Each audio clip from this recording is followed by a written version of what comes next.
Hello दोस्तों, आप सब कैसे हैं? आई होप आप सब बहुत ही अच्छे होंगे। दोस्तों, आज के इस सेशन में हम लोग हिंदी विषय से संबंधित एक पाठ योजना को देखने वाले हैं और आज का हमारा प्रकरण है क्रिया, यानी कि हिंदी व्याकरण से संबंधित आज का हमारा प्रकरण है और उसी पर हम पाठ योजना बनाना सीखेंगे।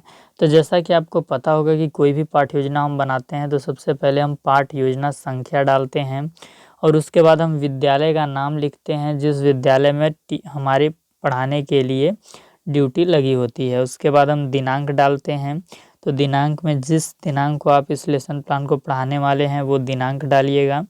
कक्षा में आपको 8 डालना है, विषय में आप हिंदी लिखिएगा, अगर चाहें तो कोष्ठक में आप यहाँ पे व्याकरण लिख सकते हैं।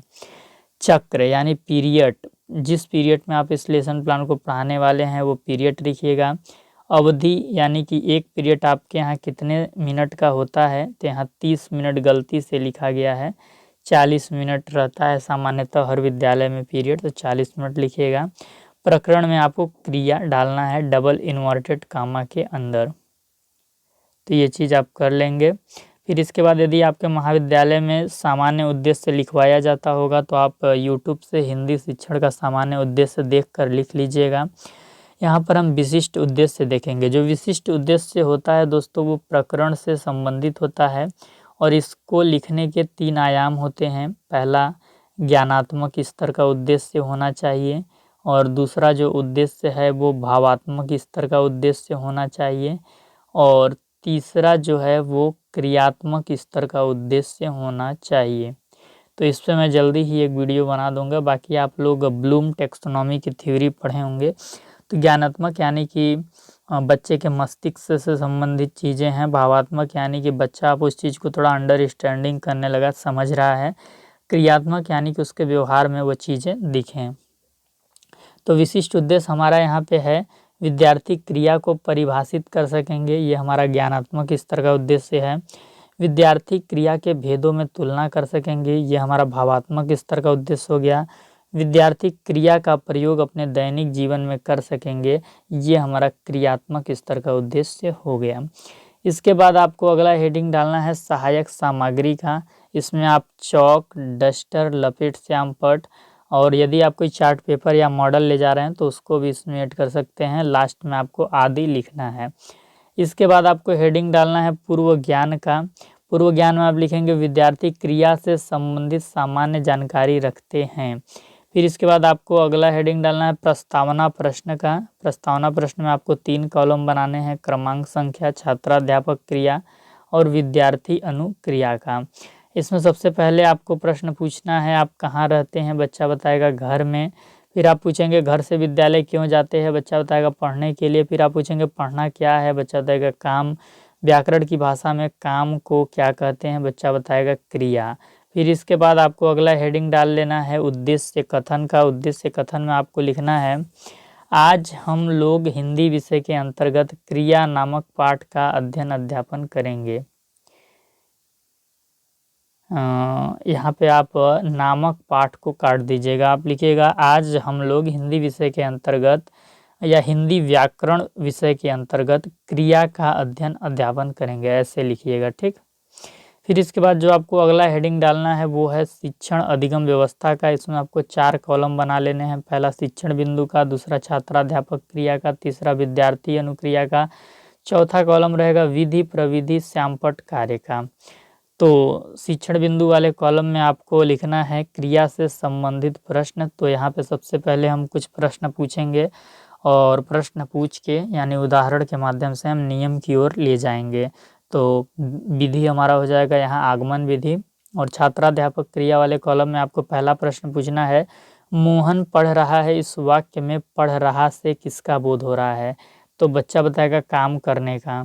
फिर इसके बाद आपको दूसरा प्रश्न पूछना है सीता खाना बना रही है, इस वाक्य में खाना बनाना से किसका बोध हो रहा है, बच्चा बताएगा काम करने का।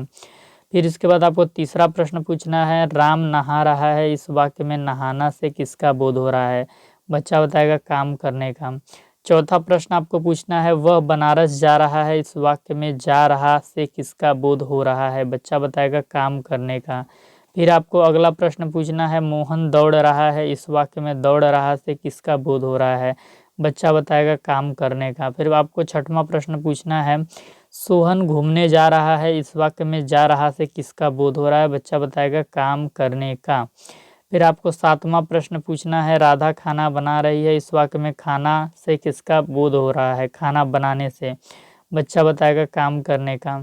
फिर इसके बाद आपको आठवां प्रश्न पूछना है, अमन खेल रहा है, इस वाक्य में खेलना से किसका बोध हो रहा है? बच्चे बताएंगे काम करने का, काम को करने का। फिर इसके बाद आप शिक्षण बिंदु वाले कॉलम में नियमीकरण का हेडिंग डालेंगे और लिखेंगे क्रिया की परिभाषा। अब हमने बच्चों को बता दिया है उदाहरण के माध्यम से कि काम करने का जिस शब्द से बोध होता है उसको हम क्या कहते हैं? क्रिया कहते हैं। उदाहरण से अब हम नियम की ओर ले आएंगे, तो इसमें हम लिखेंगे जिन शब्दों से किसी कार्य करने का या होने का बोध होता है उसे क्रिया कहते हैं। विद्यार्थी अनुक्रिया वाले कॉलम में लिखेंगे छात्र ध्यानपूर्वक सुनेंगे। यहाँ निगमन विधि आप नहीं भी लिखेंगे तो कोई दिक्कत नहीं, क्योंकि आगमन विधि में हमारा उदाहरण से नियम फॉलो हो गया। फिर इसके बाद आपको नीचे जैसे में गाना, जाना, पढ़ना, लिखना आदि बता देना है कि ये सब क्रिया हैं। फिर शिक्षण बिंदु वाले कॉलम में आपको क्रिया के उदाहरण वाक्यों में हेडिंग डालना है और बच्चों को वाक्यों में क्रिया का प्रयोग करके बताना है। विद्यार्थी अनुक्रिया वाले कॉलम में लिखेंगे छात्र ध्यानपूर्वक सुनेंगे, और छात्राध्यापक वाले क्रिया में लिखेंगे पहला राम गाना गाता है, गीता नाच रही है, मुकेश पढ़ रहा है, अजय खाना खा रहा है, मैं लिख रही हूँ, नमन रो रहा है। फिर इसके बाद आपको बोधात्मक प्रश्न पूछना है, तो छात्राध्यापक क्रिया वाले कॉलम में बोधात्मक प्रश्न का हेडिंग डालेंगे और पहला प्रश्न पूछना है राधिका पुस्तक पढ़ रही है, इस वाक्य में क्रिया क्या है? तो बच्चे बताएंगे पढ़ना। दूसरा प्रश्न पूछेंगे मोहन फुटबॉल खेल रहा है, इस वाक्य में क्रिया शब्द बताइए। बच्चे बताएंगे खेलना। यहाँ विधि में हम लिखेंगे प्रश्नोत्तर विधि। मैं लिखना भूल गया हूँ, लेकिन आप मत भूलिएगा वरना आपका लेसन प्लान अधूरा कहलाएगा। तो यहाँ पे लिखिएगा प्रश्नोत्तर विधि। क्या लिखेंगे? प्रश्नोत्तर विधि। फिर इसके बाद क्रिया के भेद का हेडिंग आपको डालना है शिक्षण बिंदु वाले कॉलम में, और छात्राध्यापक क्रिया वाले कॉलम में आपको लिखना है कार्य के अनुसार क्रिया को दो भागों में बांटा गया है, पहला अकर्मक क्रिया, दूसरा सकर्मक क्रिया।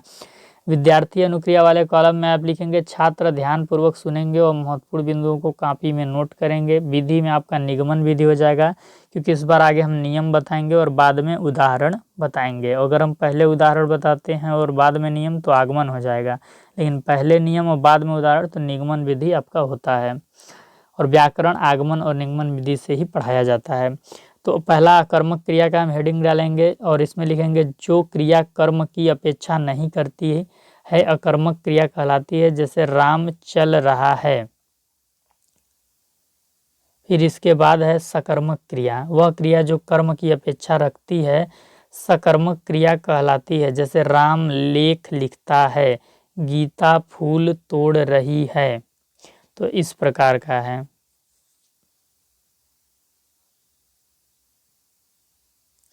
फिर आपको हेडिंग डालना है बोधात्मक प्रश्न का, और इसमें आपको प्रश्न पूछना है मोहन दौड़ता है, इस वाक्य में कौन सी क्रिया का बोध हो रहा है? तो बच्चे बताएंगे अकर्मक क्रिया। और सीता कहानी लिख रही है, इस वाक्य में कौन सी क्रिया है? तो बच्चे बताएंगे सकर्मक क्रिया। विधि में हो जाएगा आपका प्रश्नोत्तर विधि। और फिर आपको इसके बाद हेडिंग डालना है मूल्यांकन प्रश्न का। मूल्यांकन प्रश्न में आपको पूछना है अकर्मक क्रिया का एक उदाहरण बताइए, क्रिया के दो उदाहरण बताइए। फिर श्यामपट सारांश में आपका हो जाएगा राम चल रहा है और पढ़ना खेलना। गृह कार्य में श्यामपट सारांश में आपको मूल्यांकन प्रश्न जो आपने पूछा है उसी का उत्तर लिखना है। फिर गृह कार्य का हेडिंग लास्ट में डालना है और इसमें आपको बच्चों को गृह कार्य देना है, क्रिया के 10 उदाहरण वाक्य सहित बनाकर लाना है। तो इस प्रकार ये लेसन प्लान आपका कंप्लीट होता है। अगर इस लेसन प्लान की पीडीएफ आपको चाहिए तो वीडियो के डिस्क्रिप्शन में आप टेलीग्राम चैनल को ज्वाइन कर लीजिएगा, वहां पर आपको इस लेसन प्लान की पीडीएफ मिल जाएगी। किसी कारणवश यदि आपको ये पीडीएफ वहां पे नहीं मिल पाती है तो आप व्हाट्सएप ग्रुप को ज्वाइन कर मेरे नंबर पे पर्सनली मैसेज कर इस पीडीएफ को प्राप्त कर सकते हैं, आपको वहाँ पे प्रोवाइड हो जाएगा।